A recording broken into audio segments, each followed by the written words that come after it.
is for our YouTube audience because you guys are so loyal. We thought we'd give you an extra video.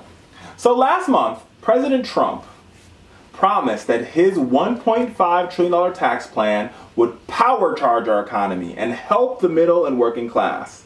But not so fast. I hate to burst your bubble, Mr. President, but the gains from his tax plan are actually only going to shareholders, the really rich ones.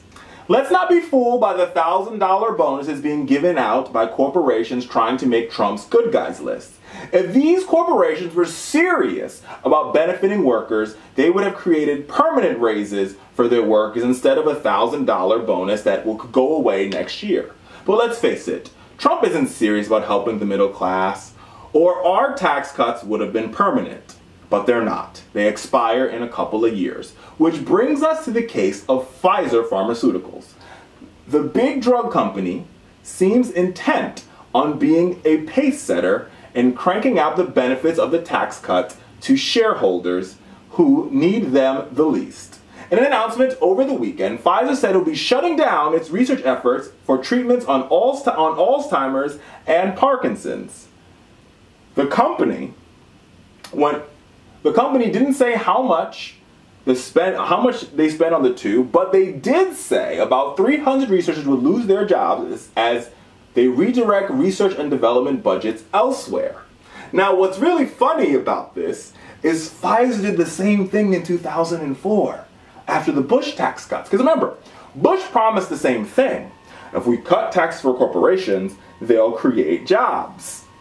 In 2004, after Pfizer, along with all these major other corporations, promised to create all these new jobs, Pfizer did quite the opposite. Instead, they laid off workers, they brought back their shares, and they pumped up their CEO contributions. And let me tell you by just how much they did it.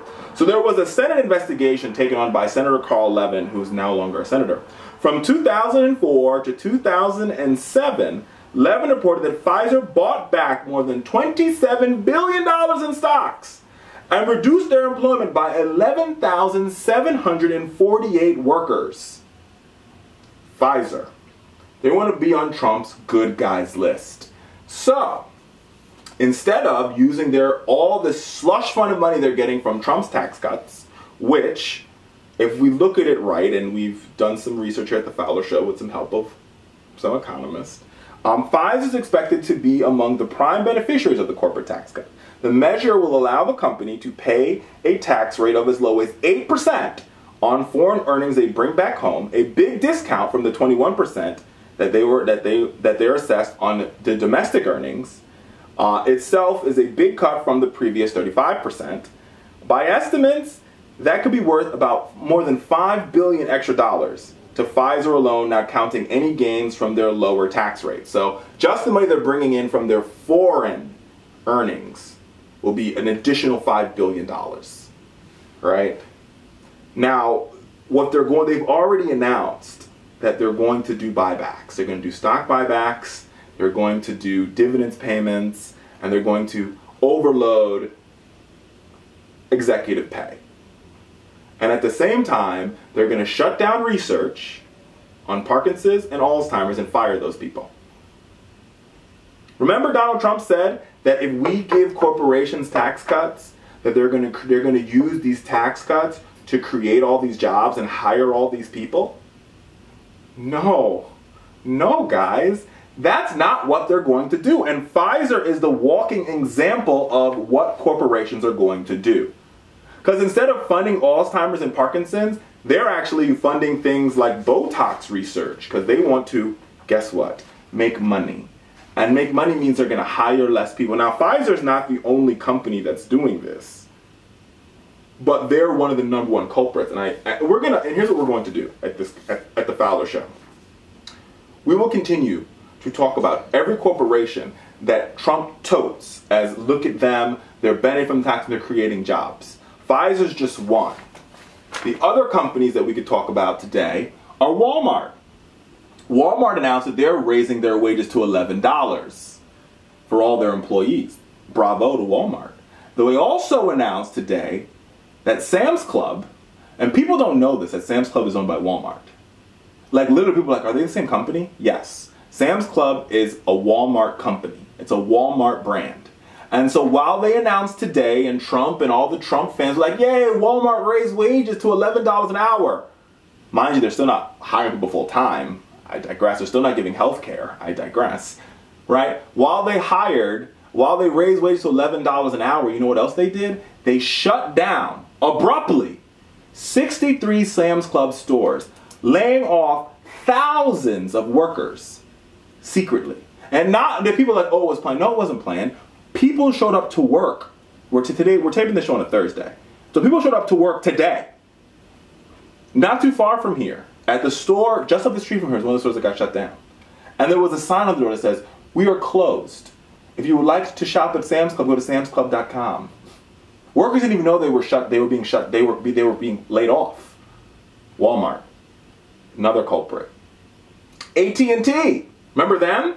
So they gave out bonuses, and Trump was like, "Look, AT&T, they're giving out bonuses." Yeah, and on December 24th, does that day sound familiar? Yeah, because it's a holiday. It's called Christmas Eve.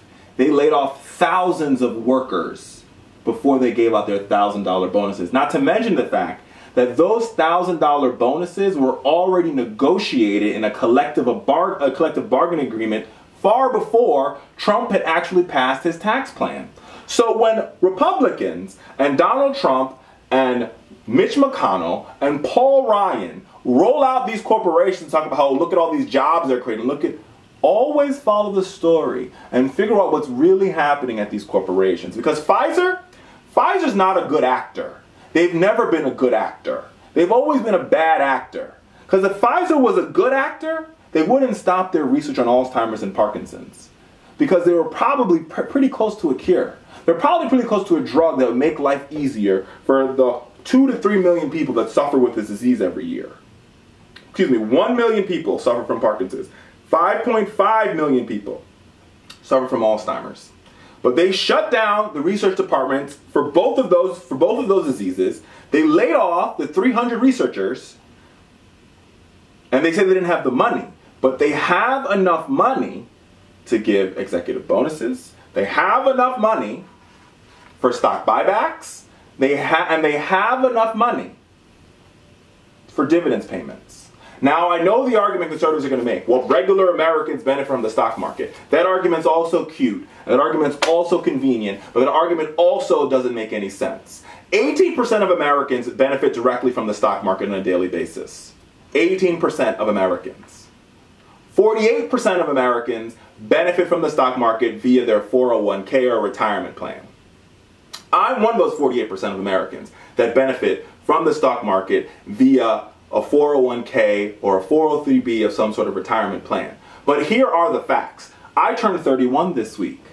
I have 34 more years before I actually see that money. So all the gains that I make today on the stock market could be wiped out if the stock market crashed tomorrow. Don't take my word for it. Ask all those people who were ready to retire in 2007, and then thanks to the George Bush taxes of 2004, saw the market crash in 2008 and weren't able to retire because all their stock market gains went away. So miss me with this argument that everybody benefits from stock market gains, because that's malarkey at best. So it doesn't matter how well the stock market's performing today and those gains that I make today, because all those gains could be wiped out by one stock market crash that happens 5, 10, 15, 20 years down the line, because I have another 34 years left before I'll actually see that money. So miss me with this argument, because the argument is pitiful. It's pitiful. It's a pitiful argument. Here's the truth. The truth is this. We are not a supply side economy. We are a demand side economy. We are an economy that is driven by consumer taste, and we are an economy that is driven by consumers spending money. That is you and you, people watching at home, and me spending money. So if you really want to prime pump this economy, what you should have done is, instead of giving big giveaways to corporations, is you should have put the money back in the pockets of everyday Americans so they can spend that money on the things that matter to them. So they can go out and they can buy school uniforms. So they can go out and buy that new pair of sneakers. So that family whose minivan is falling apart can go out and buy a new transmission. And so that money would go right to that mechanic shop. So that mechanic shop owner can go out and he could fix his garage door that's broken. And that money will go right to the garage door fixer man, right? Who might be able to hire the high school kid to help do his filing. And that high school kid could use that money and take his girlfriend out on a date to McDonald's, which means McDonald's would have to hire a new clerk to cater to them. That is how the economy works. That is how the money multiplier works. It is not this ideal that you give windfall profits and windfall tax cuts to Pfizer, thinking that Pfizer is going to create all these jobs. Because guess what Pfizer did? Pfizer laid off 300 people. Walmart laid off 1,000 and some odd people. AT&T laid off 1,000 people. So their income went from 30,000 or 40,000, 50,000 to zero. That didn't solve the problem. That made the problem worse. That didn't grow the economy. That made the economy smaller. Because Pfizer's going to keep that money. The people that are getting the stock buybacks and the dividends payments are going to, they have a marginal propensity to save that money because they're rich. Ask, if you don't take my word for it, go ask Oprah Winfrey, who's a billionaire, what does she do with her money? She'll look, well, I save most of it. Oprah doesn't spend $1 billion every day. Oprah doesn't spend any money on most days. Like, I'm spending money today because I got this for free, I got that for free, I got this gratis, I got that gratis. Don't ask me, ask a rich person. They're like, On a good day, most rich people don't spend that much money. Most of their money lives in the bank, lives in the market. They don't spend that money, but you go ask a homeless person. If you really want to see money get spent right away, money go right back into the economy, you give $1 to a homeless man and see how fast he goes into a store and buys something. That is how you grow the economy, and I'm using these very nebulous examples to make a point. The point I'm making is that Donald Trump and Republicans have our economy all wrong. And the proof is in the pudding because these corporations are doing exactly what the Democrats and exactly what I told you they were going to do. They were going to lay off people and keep the money for themselves and their shareholders. Point blank, period. Pfizer is example number one. And I guarantee you, every week on this show, we will have another one of these examples.